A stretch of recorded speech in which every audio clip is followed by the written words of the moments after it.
Before the death sentence on the electric chair, the head of the prisoner's hair is shaved off so the wet sponge can stick to his scalp. This channels the current straight to the brain and lets the prisoner die instantly without suffering. But a new guard who had just come to the jail deliberately left the sponge dry, never soaking it in water, and placed it on the prisoner's head anyway. He simply wanted to see what would happen. The head officer, Paul, noticed that the bucket of water hadn't been touched, but it was already time for the punishment. The order was given and the guard threw the switch. The prisoner was hit by a pain beyond imagining. Everyone could feel that something had gone terribly wrong. Paul realized instantly, and told the others that the sponge had never been soaked. But once the current started, there was no stopping it. They had no choice but to let it run its course. The smell of burning flesh spread through the room, and the witnesses bolted from their chairs, desperate to flee. Even the new guard never imagined it would be this horrifying. The senior officer demanded to know why the power hadn't been cut. Paul told him the truth: the prisoner was still alive. Meanwhile, a huge black prisoner in his cell felt as though he were living through every second of that agony himself. When the guard lost his nerve and couldn't bear to watch any longer, Paul pulled him forward and said, Look closely at what you've done." Not until the man had burned nearly to ash, his life beyond saving, did Paul finally give the order to cut the power. Another guard brought a fire extinguisher and told him to clean up the mess. Even then, the guard seemed genuinely oblivious, saying, "I didn't know the sponge had to be wet." Paul cut him off immediately. No matter how much we hate evil, we can't let ourselves become evil too. Just then the warden arrived and asked what happened here. In the end, the guard was pointed to the door, but Paul just wanted him gone from the jail as fast as possible. The decision seemed strange at first, yet it carries the real heart of this story. The huge prisoner who had felt that man's suffering was no ordinary man himself.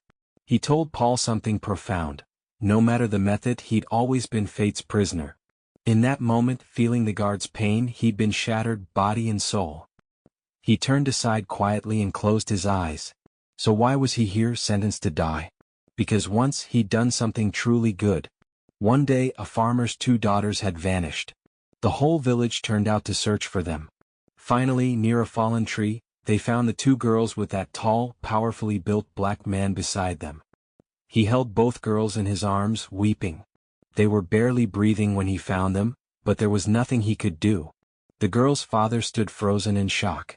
Coffee grieved that he tried to save them and failed. But everyone who arrived saw the scene and drew the wrong conclusion. The sheriff arrested him for murder, and Coffee was sentenced to death and locked in this jail. His massive frame alone was enough to frighten everyone. They all assumed he was a violent killer. He was placed in a cell with the others, but for all his size, Coffee was quietly terrified inside. He admitted he was afraid of the dark. A man that big afraid of the dark? It sounded like a joke to everyone. But kind-hearted Paul told him there would always be a light left on outside. Coffee reached out a hand in friendship, which made the guards visibly nervous. Getting close to a condemned man could have caused real trouble, but Paul took his hand anyway. And in that single handshake, Coffee somehow learned everything about Paul. Before Paul could walk away, Coffee tried to explain himself. "I tried to stop it, but I was too late." Paul had no idea what those words meant. Only later, reading through the court records, did he begin to suspect the truth might be very different from what everyone believed. Then there was Percy, nephew of the governor's wife. He'd only been on the job a short while. Something about him felt unstable, and he often went out of his way to torment the prisoners. Percy was untouchable given his connections, so Paul's hands were tied. Setting Percy aside, the other 4 guards were genuinely decent men. They all wanted these condemned men to face their final walk with some measure of peace. One day a new arrival showed up in the jail and broke up the monotony a little. He tossed a stray biscuit onto the floor and a small mouse darted out, grabbed it and vanished back into its hole. The guards decided they'd better catch the little creature before it caused any real trouble. But the punishment room, once emptied for the search, ended up a total mess. They tore the place apart looking for it, yet strangely the mouse was nowhere to be found. They figured it must have fled during all the commotion. But the very next day the little mouse reappeared. The guards fed it a biscuit affectionately, but Percy, standing nearby, lunged forward trying to stomp the mouse.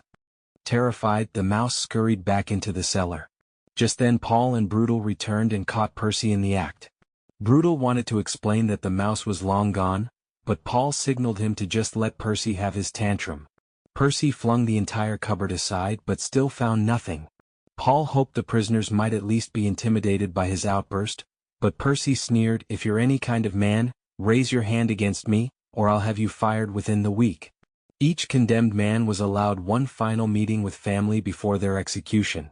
The guards would walk the old man through it beforehand and rehearse the entire procedure, so nothing would go wrong on the actual day. When Brutal asked the old man, now a prisoner, what his last request would be, the tidy old fellow, without a second's hesitation, named something so absurd that the whole room burst out laughing.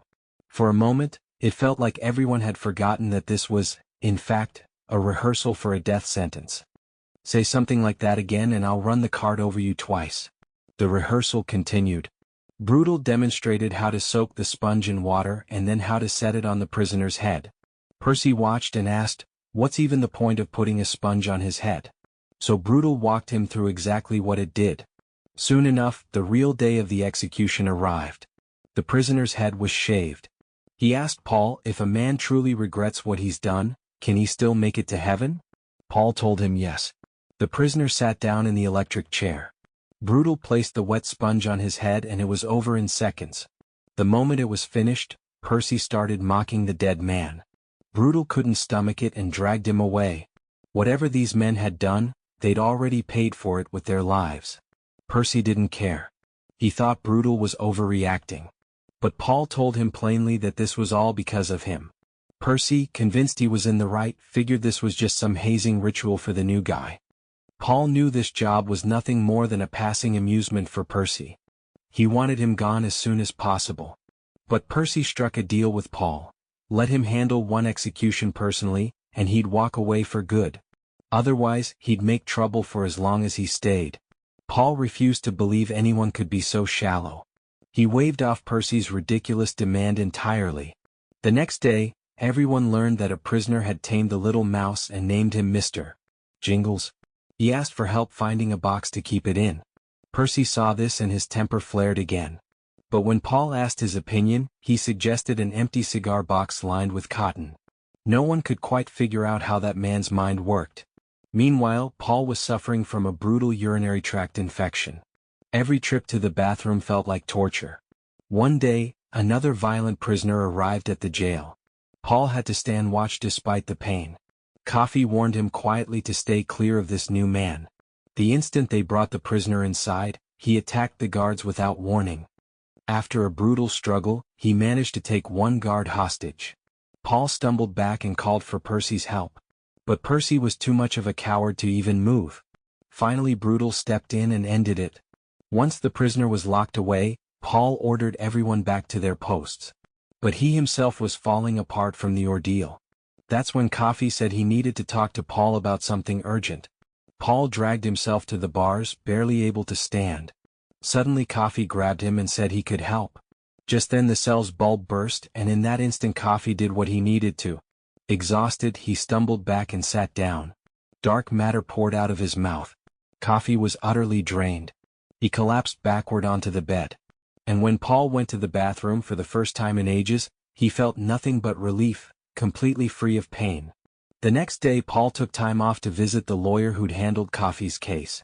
He wanted to understand more about this man who feared the dark and cried constantly. The lawyer too was convinced of Coffee's guilt. His record looked damning and the lawyer shared a story of his own.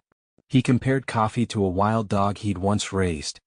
He'd been certain that dog would never turn on him. He believed it loved him as much as he loved it. Then one day, without warning, it savagely attacked his own son. From that day forward, the lawyer said he stopped believing goodness truly existed in this world. Unsettled by the lawyer's bitterness, Paul left without the answer he'd hoped to find. The next day Paul brought Coffee some cake as thanks. Dale, the dog-loving prisoner, wanted a piece too. Even drooling with anticipation, Coffee happily split half the cake between Dale and the dog. The new prisoner, Wharton, demanded a piece as well. Paul told him to stay in his place, and Wharton spat in his face in response. Paul gave him a chance to behave, but Wharton threw it away. Eventually he was thrown into the long-unused dark cellar. The next day the guards approached Dale with a surprise. Word about him and his rat had apparently reached the top brass. They claimed the higher-ups wanted to see Mr. Jingles' tricks. He dressed neatly and got ready, but it was really just a harmless lie cooked up by the guards. Those supposed higher-ups were simply the prison staff in disguise. Because the day of Dale's execution had finally come. Since Percy hadn't caused trouble in a while, Paul decided to let him handle this execution himself, hoping it would finally satisfy him and get him to leave. When Dale's turn was over and he was brought back to his cell, Percy went right back to his old cruelty. He deliberately mocked and terrorized Dale. Then he followed him around, hurling insults. Suddenly Wharton grabbed hold of him. Whatever filthy things Wharton whispered in his ear left him shaken. Paul ordered Wharton to let Percy go. He finally released him. Dale was overjoyed watching all of it unfold. Because out of sheer fear, Percy had wet himself. No one had realized just how much of a coward he truly was. As his execution day drew nearer, hoping to find a safe home for Mr. Jingles, Dale invented a story about a city of rats that didn't really exist. A place where every rat had a job to do. And where Mr. Jingles would finally matter. Dale was thrilled to believe his last wish had come true. But by accident he knocked the rat's little wheel out of the cell. Mr. Jingles chased after it, and Percy, the scoundrel, crushed him under his boot. Then he walked off, heavy-hearted expression aside, as if nothing had happened. Afterward Coffee asked Paul to bring him the dead rat. Paul handed it over. And what happened next left everyone speechless. The rat began glowing in Coffee's hands. A moment later, Coffee vomited out the darkness inside him. And Mr. Jingles came back to life. He leapt straight back into Dale's hands. Paul and Brutal rushed to Percy and told him, "You fool, that rat is alive." Percy refused to believe it. He went to see Dale's cell for himself. What he saw left him stunned. He assumed they were all playing him for a fool. So he threatened both of them, boasting about his connections at the top. But this time Paul showed no mercy. He told Percy he'd carry out Dale's execution as ordered, and immediately afterward, he'd pack up and leave for good. On the day of his death, Dale's final wish was to turn back time. But he knew that was impossible now. He simply wished for Mr. Jingles to be sent to the city of rats. Then Percy, cruel as ever, said that was just a lie they told to keep you happy. Monster. What could be crueler than shattering a dying man's last hope? Percy picked up the sponge, drunk on his own cruelty. He wanted to see for himself what happened when the sponge was actually soaked. That's how Dale died. And he left this world not just with regret, but in unbearable agony. Whatever pain Coffee absorbed from him, he pulled it back into himself, taking Mr. Jingles and disappearing from the jail. Things quieted down for a while. The warden's wife fell gravely ill. And her condition worsened with each passing day. Paul brought his 3 closest friends together. He was certain Coffee could work a miracle. When they heard the plan, they understood that Paul wanted to sneak Coffee out of the jail to save the warden's wife. To make the plan work, they slipped a sedative into Wharton's food, which he drank without question.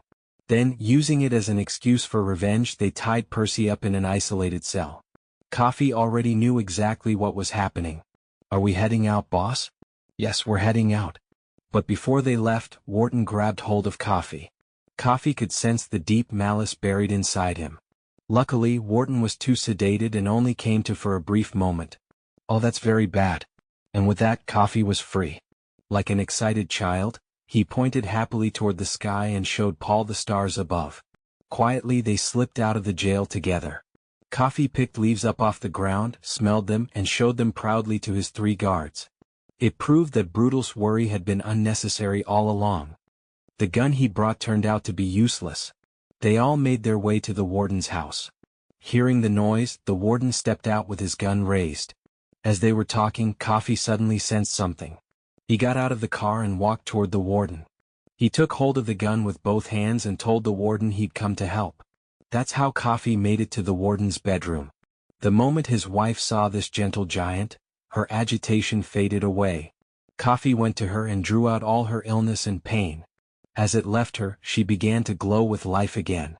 But this time, Coffee didn't spit the darkness out like before. Instead, he forced it deep back inside himself. Coffee had saved the warden's wife. She sat up and told him she'd seen him in a dream, then gave him her most treasured necklace. "Oh no, please." With that, Coffee was taken back to the jail. Paul freed Percy, who'd been tied up the whole time. But Coffee had been waiting for him all along. He grabbed Percy and forced every bit of darkness inside him into Percy's body. Coffee collapsed to the ground, while Percy's mind went completely blank. He wandered toward the warden's house like a man possessed. There he drew his gun and shot the true killer without hesitation. People rushed to stop him. Only then did all the darkness finally leave his body. Coffee explained that he'd made those two evil men pay for what they had done. Then he took Paul's hand and passed all his power into him. From that moment, Paul could feel everything that Coffee had ever felt. In that very instant of contact, Coffee had shown him the truth about the two girls. It had really been Wild Bill who did it. He was the farmhand who'd worked for their family. He'd exploited the girls' trust in him and killed them both. Do you see now what really happened? Paul let go of Coffee's hand, and it was, without question, the most unbearable thing Coffee had ever lived through. He'd spent his whole life absorbing the world's suffering. But witnessing someone twist love into a weapon to kill was more than even he could bear. And even knowing the full truth, there was nothing he could do to change it. Paul's wife told him, "Why don't you just ask Coffee what he actually wants?" 1,000 questions raced through Paul's mind. Part of him wanted to quietly set Coffee free and let him vanish somewhere far away.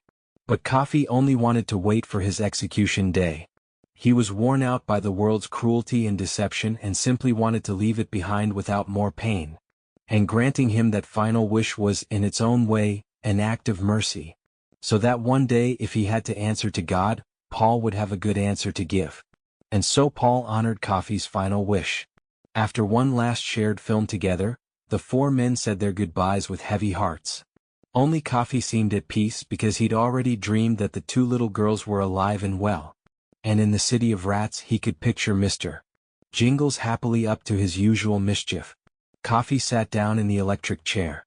He could feel the hatred radiating from the crowd who'd come to watch him die. The girl's father wanted Coffee to suffer twice over, never realizing he was about to kill an angel with his own hands. Coffee asked that they not cover his face with the black hood, because he was still afraid of the dark. Paul broke protocol and granted his request. He placed the wet sponge on Coffee's head. The guards could barely hold back their tears. It was the heaviest, most painful death any of them had ever witnessed.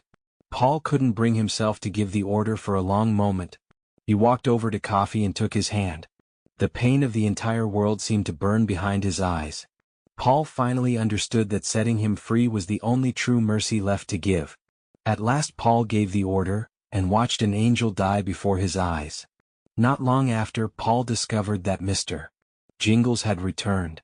He picked up the little rat and decided to keep him close for the rest of his days. And there the story ends. We always trust what we see. But too often, it becomes second nature to look past the truth. Goodness is always the one left wounded by evil. Trusting appearances alone, without ever seeking the truth beneath them, is a quiet evil all its own.